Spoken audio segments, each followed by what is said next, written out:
Welcome, fellow travelers. I'm Joe, and this is Good Times RVing. This video is going to be about changing the oil in the generator. It'll be an interesting task, not particularly difficult. Just a few tools, a couple quarts of oil. I happen to use Onan just because. There's lots of other options. People, I'm sure, have other ideas of what they should run on their generators. This happens to work for me. Safety glasses. I've got a face full of oil over the years too many times, so I wear safety glasses. Got a nice oil filter wrench. Takes a 1/4 inch drive, makes it easy. Oil filter. It's a small one.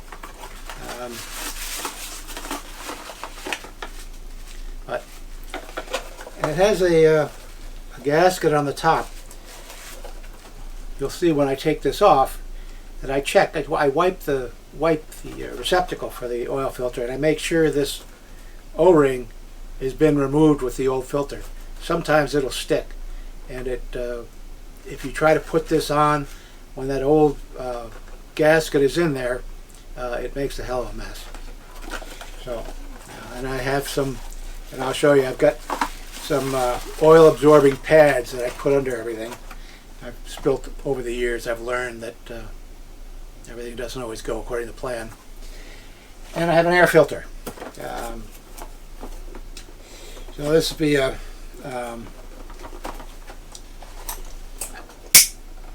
I took a look at it earlier and realized that I needed to change the air filter. It was pretty nasty.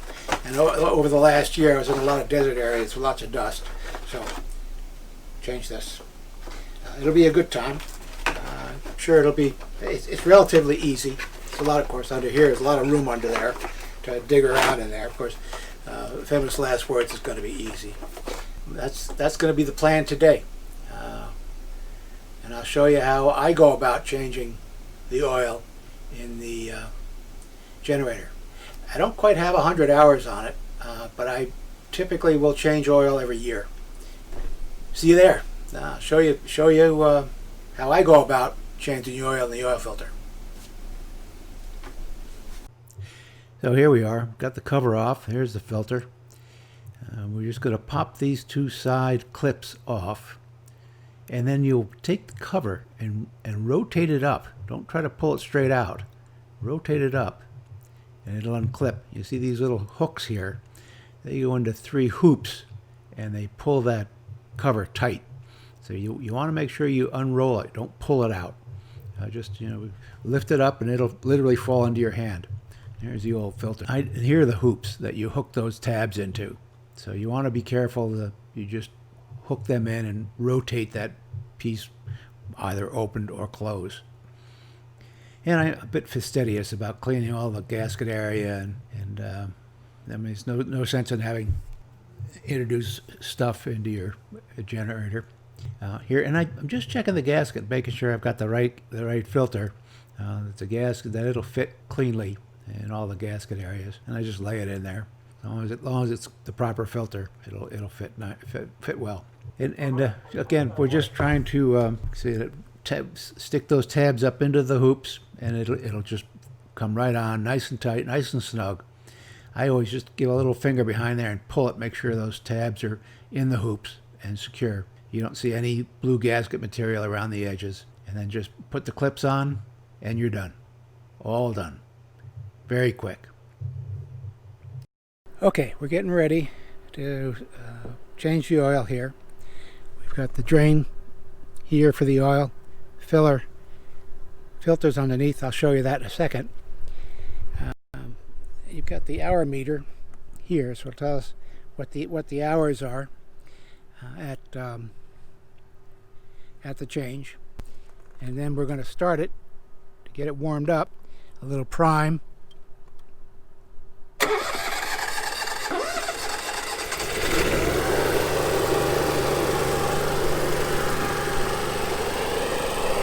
So we'll let this run.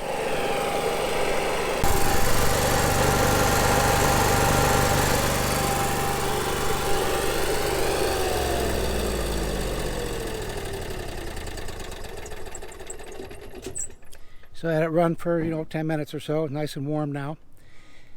So prep for taking the filter off is I always will take that off, loosen that, just to allow air to come in and drain that filter circuit, and then we'll drain the oil. So let's go underneath, and you'll see I wear safety glasses. I always wear safety glasses, especially when I'm underneath a vehicle, because the crap getting in your eyes is just really a problem. And of course, it can damage your eyes, but really makes it unpleasant to be under there, any more unpleasant than it already is to be under the vehicle. So safety glasses, good ones, because they won't fog up and they'll protect your eyes. So there's a couple things you'll want to think about. One is, I always have these pig blankets, just in case there's a drip, it doesn't get on the pavement. I try to be a good tenant here at the storage facility and not drip oil. The other is, that darn exhaust pipe is hot. Don't grab it. Wear gloves. So you want to stay away from that. And It's handy to have an extra light source to light up the workspace. so luckily, you'll see here's the outer edge. You don't need to go very deep. It's right there. Filter is right there. I have this little handy dandy filter wrench. Just slip it on there. Lefty loosey. Easy peasy. Now here, we'll look into where the filter fits, and just to make sure that there is no residual gasket sitting in that area here, you want to make sure it's stuck to the old filter like here. Okay, so the new one is screwed in, and even though my hand's got a little oil on them, I just make it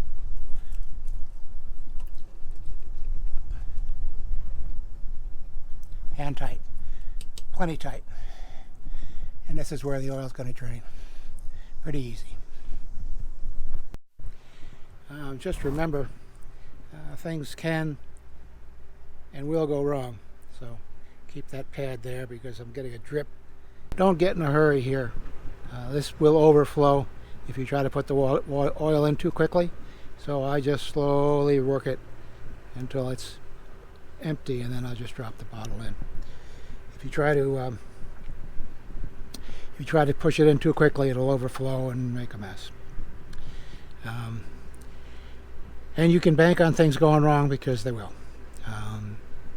But all in all, we've done a pretty good job.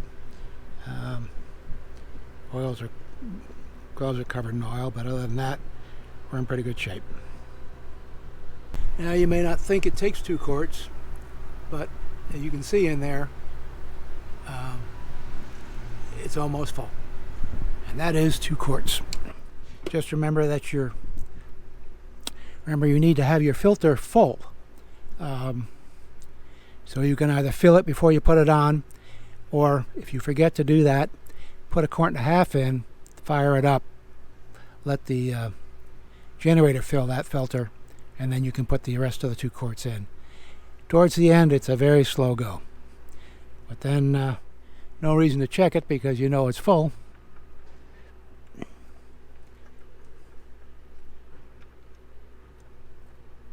Careful not to cross thread your cap.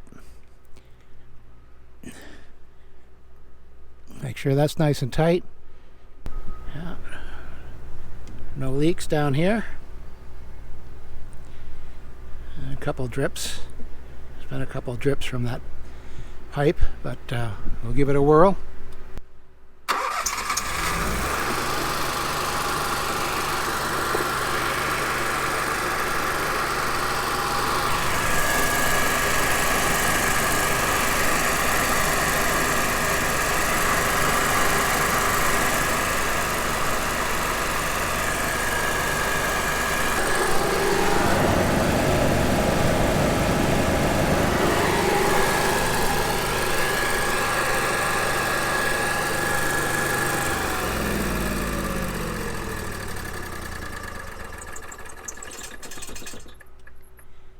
So, looks like we're done.